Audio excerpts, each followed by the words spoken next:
अस्सलाम वालेकुम। हम कैम्ब्रिज ओ लेवल मैथमेटिक्स की कंप्लीट वीडियो सीरीज़ के साथ आपके सामने हाज़िर हैं।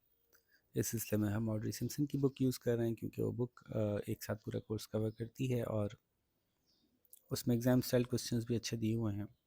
जब वो बुक हम पूरी सारे चैप्टर्स उस बुक के कर लेंगे तो ऑटोमेटिकली पूरा कोर्स कवर हो जाएगा। तो शुरू करते हैं। चैप्टर 7 चल रहा था, उसकी लास्ट एक्सरसाइज चल रही है 7.11 और 7.12। उसके बाद फिर हमारे एग्ज़ाम स्टाइल क्वेश्चन स्टार्ट हो जाएंगे। तो जो लर्निंग इसमें आपको लास्ट देनी है वो ये देनी है कि आपने equation of the straight line तो देख ली, y is equals to M X plus सी।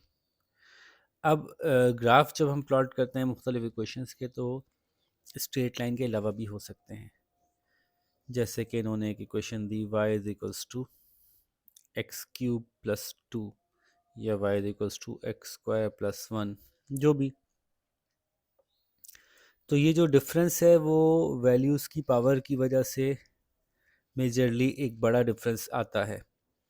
और ये डिफरेंस समझने के लिए आपको एक दफ़ा इन इक्वेशंस को प्लॉट करके देखना चाहिए।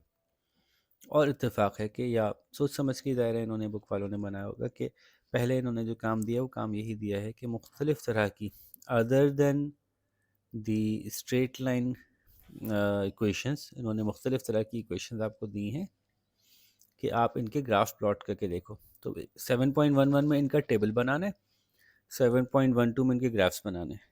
तो इनका टेबल हम बनाएंगे तो कुछ हमें अंडरस्टैंडिंग होगी कि अच्छा जो स्ट्रेट लाइन नहीं होती उस वो इक्वेशंस जो कि स्ट्रेट लाइन की इक्वेशन को सेटिस्फाई नहीं करती, उनके ग्राफ्स किस तरह से फॉर्म हो रहे होते हैं। ठीक है, और फिर आपको समझ में आएगा क्वाड्रेटिक इक्वेशन में माइनस भी प्लस माइनस दो दफ़ा क्यों आता है, उसके दो आंसर्स क्यों निकल रहे होते हैं। ये बातें भी आपको समझ में आएंगी। तो मैं बजाय इससे कि पहले पूरी थ्योरी बताऊं बाद में आपसे काम करवाऊं, पहले हम ये काम करेंगे क्योंकि काम ये आसान है। उसके बाद फिर हम इसके बैकग्राउंड में ना इसकी थ्योरी समझेंगे कि थ्योरी है क्या। ठीक है, अब इसमें आप एक इक्वेशन का नंबर लिखेंगे। जैसे इक्वेशन नंबर 1 है y is equals to X square. अब इसमें आप निकालेंगे a की वैल्यू। कैसे निकालेंगे? a की वैल्यू है x जब -3 था। ठीक है, तो y is equals to -3 square, y is equals to 9। ठीक है, फिर आप निकालेंगे b की value. y is equals to -2 square, y is equals to 4। फिर आप निकालेंगे c की value. y is equals to -1 square, y is equals to 1। पता है ना आपको कि कोई नेगेटिव नंबर जब स्क्वायर होता है तो उसकी नेगेटिव नेगेटिव से मल्टीप्लाई होकर पॉजिटिव हो जाता है। d है y is equals to X is equals to 0, तो y इज इक्वल्स टू 0 का स्क्वायर, तो y इज इक्वल्स टू 0 ही हो जाएगा। फिर e के लिए सॉल्व करते हैं। e में x इज इक्वल्स टू 1, तो इक्वेशन बनी y इज इक्वल्स टू 1 का स्क्वायर यानी y इज इक्वल्स टू 1।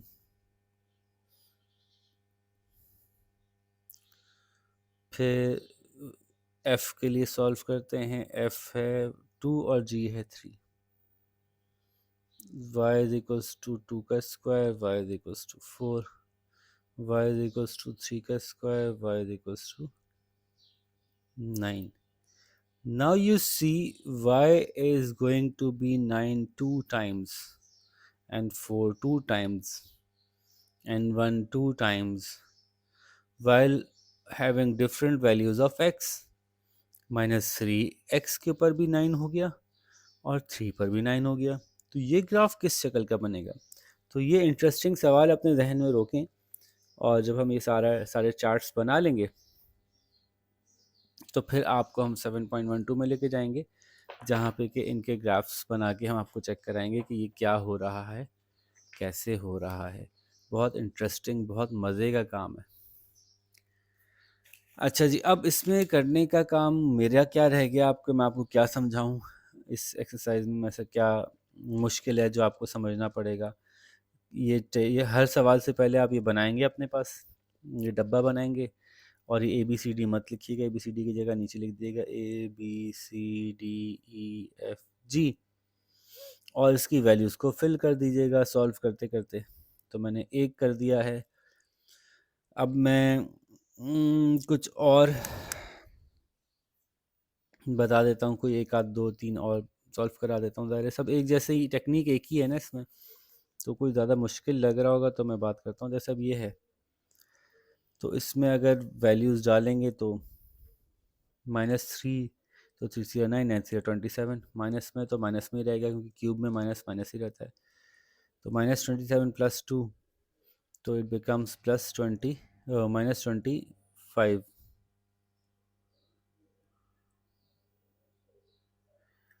तो for x is equals to -3, ये वाला सवाल बताना। For x is equals to -3, y is equals to -25।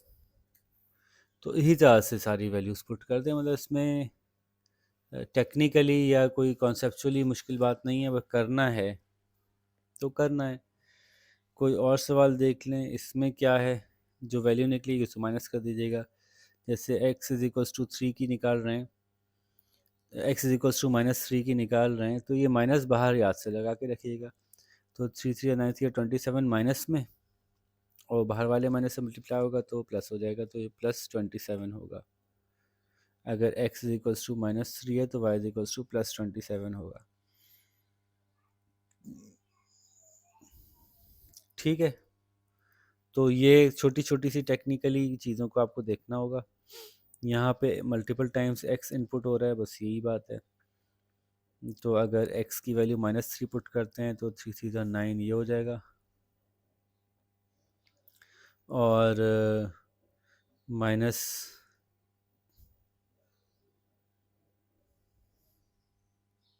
जो वैल्यूज़ पुट किया करें ना, तो वो ब्रैकेट में रख के किया करें। उससे क्या होता है कि साइंस के साथ इंटरेक्शन सही हो जाता है। ठीक है, तो ये -9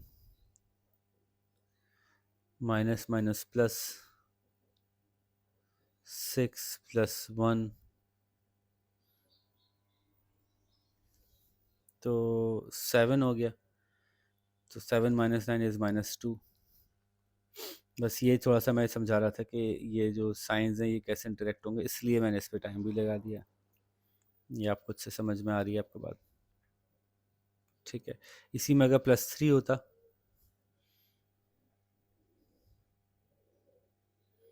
इसमें अगर +3 होता,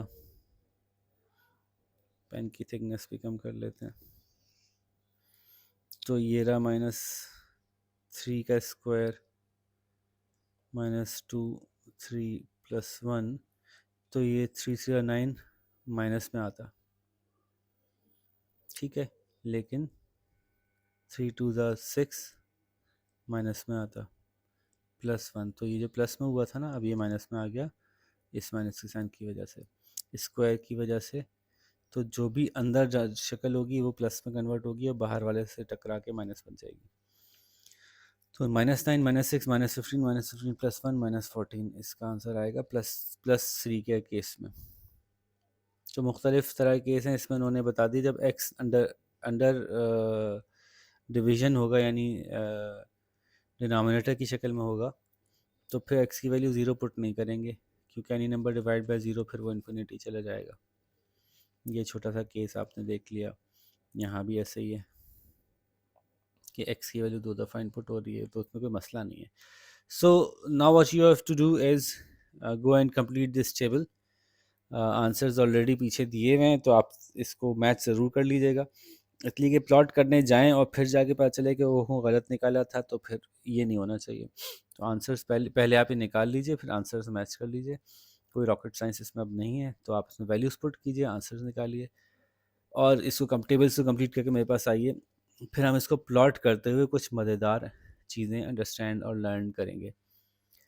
ठीक है, यानी जैसे मैंने कहा कि एक्स की मुख्तलिफ़ टाइप की इक्वेशंस, एक्स की मुख्तलिफ़ टाइप की वैल्यूज़ और उसके एक्सपोनेंशियल मुख्तलिफ़ फॉर्म्स की वजह से ग्राफ्स के ऊपर क्या फ़र्क पड़ रहा है।